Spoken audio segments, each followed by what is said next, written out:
Generally speaking, at the LEGO Group, we really strive to play our part in helping build a sustainable future and make a positive impact on society and the planet which children will inherit.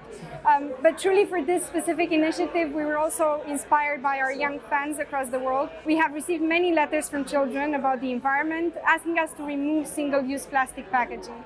And so we've been exploring alternatives for some time, and the passion and ideas from children inspired us to begin to make the change. We have the ambition to make all our packaging more sustainable by the end of 2025, continuing our rollout of sets containing paper-based bags to other markets in the years to come. Furthermore, we are proud to say that our commitment to paper-based pre-pack solutions is also expressed in the work with our partners, and therefore we amplify the positive change we can bring together.